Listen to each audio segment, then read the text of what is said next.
안녕하세요. 저는 31살 여자입니다. 제가 비록 4년제 좋은 대학을 나오지는 않았지만 전문대 졸업하자마자 취업하고 그 누구보다 열심히 살아왔다고 자부할 수 있습니다. 취업을 하고 첫 월급을 받았을 때 갖고 싶던 것 정말 많았지만 꾹 참아내고 첫 월급 받은 그날부터 월급의 반 이상을 저축하고 월급날이 되었을 때 또 여윳돈이 남아있으면 그거는 그거대로 저금했습니다. 그렇게 열심히 모았더니 취직한 지 5년 만에 꽤나 목돈이 모였어요. 그때쯤 재개발예정 호재가 있던 아파트를 하나 구하게 되었습니다. 제가 모은 돈으로는 모자라서 부모님 돈 합쳐 1억 5천에 구했어요. 그런데 그 집이 갑자기 엄청나게 가격이 치솟기 시작해서 지금 최고점인 시점에는 못 미치지만 부모님한테 돈 갚을 것 같고 해도 1억 5천 정도의 이득을 보게 되었습니다. 그 뒤로 투자하는 데에 재미가 붙어서 이것저것 투자하고 저축도 하고 그러면서도 돈 허투루 쓰지 않고 모았더니 제 통장에 4억의 돈이 모여 있었어요. 그리고 저한테는 오랫동안 만나왔던 남자친구도 있습니다. 같이 전문대 다니던 시절부터 연애를 했고 남자친구 군대 다녀온 뒤에도 딱히 다른 사람을 만나야겠다는 생각보다 취직했으니 돈을 모아야겠다는 생각 때문에 전역할 때까지 기다리게 되었고 그 뒤로도 별다른 싸움 없이 지내와서 10년 가까이 사귀었네요. 지금은 헤어졌으니 전 남친이네요. 남자친구는 기술이 있어서 졸업 후 저보다 훨씬 좋은 직장에 취직을 했고 월급도 제가 버는 것에 배 가까이 벌고 있습니다. 평소에도 자기 월급에 자부심이 엄청나요. 전문대 나왔지만 4년제 졸업한 친구들 지금 자기 버는 거보다 훨씬 못 번다고요? 그런데 월급이 많으면 뭐 하나요? 남자친구가 개털인 걸 얼마 전에 알게 되었어요. 낙천적이고 여유 있는 성격이 좋았지만 그렇다고 사고를 안 친 건 아니에요. 연애를 오래 했다 보니 남자친구 어머님하고도 몇 번 만나뵌 적이 있었고 남자친구 어머님 생신날이어서 남자친구 가족들하고 같이 외식을 하기로 약속된 날이 있었는데 당일날 아침까지 연락이 안 된 적이 있어요. 이리저리 수소문하다가 남자친구와 저를 같이 아는 후배한테선 남자친구 행방을 들을 수가 있었는데 어디 나이트클럽에서 술을 진탕 먹고 뻗어 있다고 자기가 데리고 있다는 연락을 받았어요. 나이트클럽을 자주 다니는 사람은 아니었지만 그냥 넘어갈 수는 없어서 뭐라 한마디 한 적이 있는데 그 후배가 자기를 꼬셔서 간 거다. 자기는 잘못 없다는 식으로 당당하게 나오길래 싸움이 크게 번진 적이 있었습니다. 애초에 나이트클럽을 왜 간 거냐고 뭐라 하니 사람이 어떻게 맨날 똑같은 것만 먹냐면서 당당하게 화를 내더라고요. 그래서 어머님 생신이고 뭐고 그때 헤어지자고 한 적이 있어요. 얼마 뒤에 울며불며 매달려 빌던 통에 그놈의 정이 뭔지 제가 헤어지자 해놓고 남자친구를 용서해준 적이 있네요. 바람을 피고 나서 당당하게 나온 거면 당연히 용서해주지 않았겠지만 같이 나이트에 있었던 후배가 진짜로 아무 일도 없었다고 선배가 생각하는 만큼 형님이 여자한테 인기가 많은 편이 아니라고 하면서 그날 정말 술만 잔뜩 먹고 고주망태가 된 사실을 말하면서 같이 가자고 꼬드긴 자기 잘못인데 둘이 헤어지면 자기가 너무 죄책감에 힘들 것 같다고 같이 비는 통에 용서해줬습니다. 남자친구를 다시 받아준 그 주 주말에 남자친구 가족들과 같이 가기로 한 외식하고 남자친구는 가족들 앞에서 2번 다시 나이트 같은 데는 가지 않겠다고 약속까지 받았습니다. 남자친구는 아래로 여동생이 2명 있고 어머니만 계세요. 아버지하고는 오래전에 이혼해서 연락 안 하고 지내고 있다고만 들었습니다. 그래서 저도 당연히 한 번도 뵌 적이 없습니다. 여동생 1명은 대학생, 1명은 대학교 졸업하고 취직 준비하고 있었는데 외식한 그날에 취직 준비하고 있던 여동생이 남자친구한테 고맙다는 말을 꺼내더군요. 알고 봤더니 그동안 여동생 대학 등록금이며 생활비까지 다 남자친구가 벌어서 해주고 있었다는 사실을 알게 되었네요. 월급이 많았지만 집안 생활비에 자기 용돈, 그리고 동생들 뒷바라지까지 해줬다니 대충 계산해봐도 모아놓은 돈이 성 많을 것 같지는 않았어요. 아무튼 저희가 나이도 나이인지라 요 근래부터 남자친구가 결혼 이야기를 자주 꺼냈습니다. 10년 넘게 만나왔다고 무조건 결혼해야 한다는 생각을 가지고 있는 건 아니지만 당시에는 그냥 이 사람과 헤어지고 새로운 사람을 만난다는 걸 상상해 본 적은 따로 없었어요. 그런데 막상 결혼 이야기가 오고 가기 시작하니까 현실처럼 다가오더라고요. 아무래도 몰라도 될 남자친구 집안 사정을 다 알아버려서 그런 것 같았습니다. 제 자신이 속물처럼 느껴지기도 했고, 그래서 결혼 이야기 꺼내는 남자친구에게 확실하게 거절을 못하고 질질 끌고 있었던 제 잘못도 있습니다. 저희 집도 그렇게 부자는 아니지만 부모님 노후 준비가 얼추 돼 있고, 제가 집 살 때 어머니가 대출도 없이 그 큰돈을 빌려주실 정도로 저금도 많은 편이시거든요.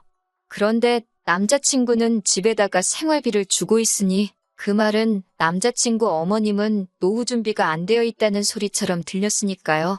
그래서 결혼 이야기 꺼내는 남자친구 질문에 그냥 적당한 대답만 하며 넘기고 있었는데 결혼하고 나서 집을 어떻게 할 계획인지 저에게 꺼내더라고요.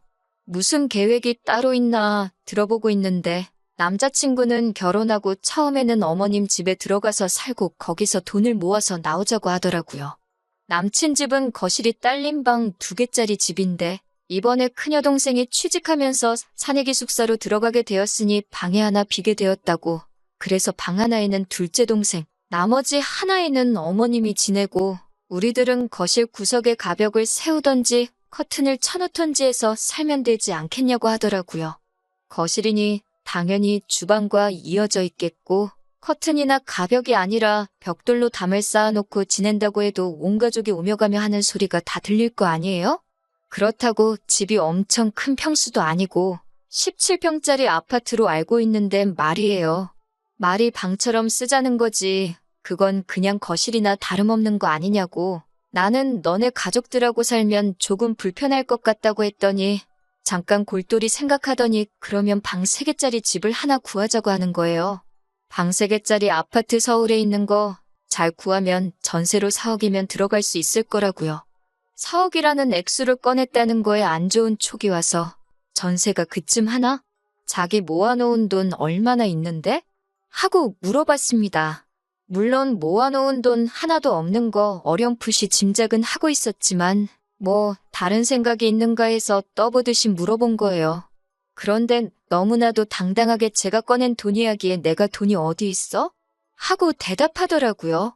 그러면 집은 어떻게 구하려고 4억짜리 전세 이야기를 꺼내냐고 했더니 저한테 모아놓은 돈이 있지 않냐고.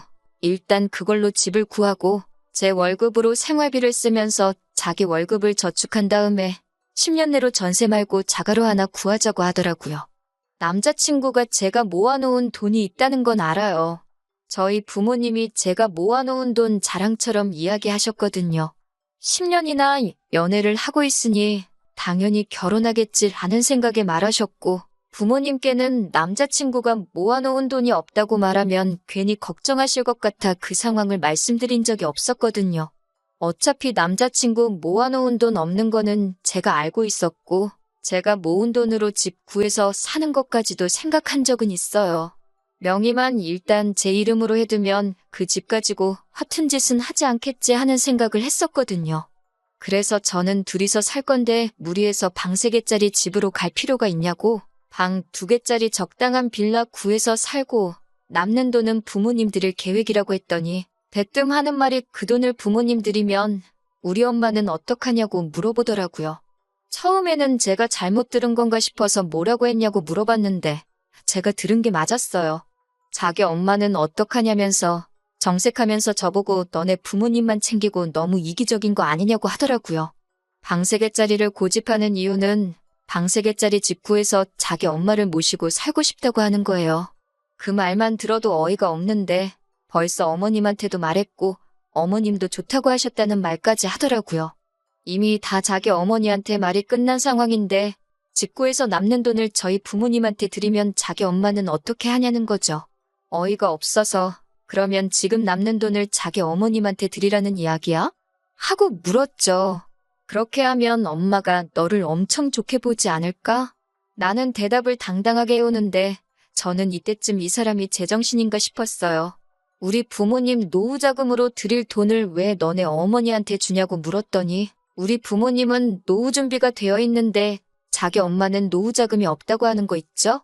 그러니까 너네 엄마 노후자금을 왜 나한테서 찾냐고 따지니 그러면 자기도 엄마한테 돈을 주겠다고 생떼를 쓰는 겁니다.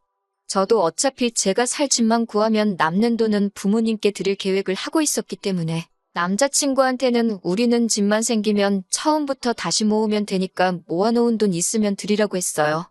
그러니까 자기는 모아놓은 돈이 없다는 사실을 그제서야 직접 저에게 말하더라고요. 모아놓은 게 없으면 못 드리는 거지 왜 그걸 나한테 자꾸 그러냐고 했더니 직접적으로 저한테 집 사고 남은 돈을 자기 엄마 주자는 말을 꺼내고 싶은데 말은 꺼낼 수가 없으니 그러게 어쩌지? 이러면서 능청스럽게 웃고 있더라고요. 진짜 한 대 패주고 싶었어요. 진심으로 집 구하고 남은 돈을 어머니한테 드리자고 꺼내는 말이냐고 했더니 자기는 그럴 생각이 없었다네요. 처음에 자기가 말한 대로 방 3개짜리 집을 구하면 남는 돈이 없으니 드릴 것도 없는 게 아니겠냐고요. 그래서 저는 이 사람이 자가를 포기하고 전세로라도 큰 집에서 살고 싶다는 말을 하는 걸 제가 오해한 건 줄 알고 둘이 사는데 큰 집이 뭐가 필요하겠냐고 어차피 돈 모아서 더 큰 집으로 갈 생각이면 요즘 집값 무섭게 오르는데 자가로 구하는 게 더 이득일 거 아니겠냐고요? 그랬더니 작은 집에서 살면 자기 엄마를 못 모시고 사는 거 아니냐 하길래 어머님은 자주 찾아뵙는 거로 하고 둘이서 살자고 했죠. 그러니까 또 다시 도돌이표. 그러면 집 사고 남는 돈은 어쩔 거냐고 또 물어보더라고요. 다시 또 자기 어머니 노후자금 없는 걸 이야기하면서 우리 엄마 어떡해, 우리 엄마는 어떡하냐 이런 식으로 받아치고 있는데 정말 영원히 끝나지 않을 것만 같아서 내가 어떻게 모은 돈인데 그 돈을 너네 엄마를 드리냐고 따졌어요. 그러니까 많이 양보했다는 말투로 그러면 반반씩 드리면 되겠다고 자신있게 말하는데 속이 터져서 미치겠더라고요. 결혼하면 똑같이 부모님인데 어디 더 주고 덜 주고 차별하는 거 아니라고 가르치듯이 말하길래 마시고 있던 커피를 얼굴에 끼얹어버리고 연락할 생각 하지 말라고 말하고 집으로 돌아왔어요. 정말 드라마에서나 그러는 건 줄 알았는데 계속 똑같은 말로 사람을 짜증나게 하니 참을 수가 없더라고요. 아무튼 그렇게 헤어지고 집에 왔는데 연락이 왔어요.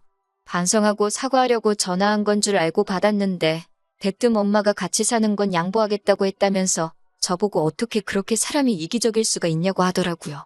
그러면서 제가 하자는 대로 하는 대신에 저랑 결혼해서 따로 돈 관리하면서 자기가 1억을 모아 자기 엄마 노후자금 드릴 때까지는 제가 버는 돈으로 생활하는 게 좋겠다고 하더라고요. 그럼 충분히 공평한 것 같다고. 그 말 듣자마자 너랑은 결혼 못할 것 같다고 각자 부모님한테 효도하고 싶은 것 같으니 내가 모은 돈으로 효도할 생각 하지 말고 앞으로도 어머님 모시고 알아서 셀프 효도하라고 헤어지자고 했습니다. 누가 누구한테 아쉬운 소리를 해야 하는 건지도 모르고 끝까지 저보고 이기적이라고 욕을 하더니 솔직히 너 내가 받는 월급이 탐이 나서 나랑 여태껏 만나온 거 아니냐고. 결혼하면 내 월급도 넣게 되는데 그렇게 욕심부리다가 평생 시집이나 가겠냐고. 너는 평생 혼자 살게 될 거라고 아주 저주를 퍼붓더군요. 그냥 무시하고 전화번호 차단해버렸어요. 그리고 얼마 전에 출근하는데 제 회사 앞에 남자친구가 지네 엄마랑 같이 찾아왔더군요. 어머님이 저한테 다시 생각해보면 안 되겠냐고 빌듯이 말하며 그래도 애가 벌이가 나쁜 건 아니잖니 하면서 다시 데리고 살아달라는 듯이 통사정을 하며 부탁을 하더라고요. 그래서 남자친구 앞에 두고 어머님한테 누가 들으면 얘가 월급으로 한 달에 무슨 집 한 채씩 사오는 줄 알겠다고. 저보다 돈 잘 버는 건 사실이지만 제가 그 돈 모을 동안 자기는 모아둔 거 한 푼도 없으면서 오래 만났다고 제가 평생을 피땀 흘려 모은 돈을 자기 돈처럼 쓰려는 사람하고는 미래를 약속할 수 없을 것 같다고 말하고 저는 회사 들어가 봐야 하니까 이만 들어가 본다고 그리고 이렇게 찾아오지도 말고 연락도 안 했으면 좋겠다고 딱 잘라 말하고 회사로 들어갔어요. 회사 입구로 들어가는데 으이구 이 화상아 하면서 등짝을 맞는 소리가 들리길래 뒤돌아보니 어머님한테 남자친구가 아주 사람 많은 데서 두들겨 맞고 있더라고요. 그걸 보니까 속은 참 후련했어요. 31살 돼서 10년 만난 남자친구와 헤어지니 저도 기분이 좋지만은 않은데 그래도 이렇게 탈출할 수 있었다는 사실이 다행이라고 생각합니다. 결혼을 앞두고 본인의 경제적인 부분을 무조건 숨기는 것만이 좋은 방법은 아닌 것 같아요. 서로의 상황을 미리 알고 조율을 할 수 있었다면 그래서 자기 가족을 위해 제가 모은 돈을 탐내지만 않았더라도 아마 진짜 결혼 이야기를 하고 있었을 수도 있었겠죠? 저도 보란듯이 더 좋은 사람 만나서 행복하게 살 계획입니다.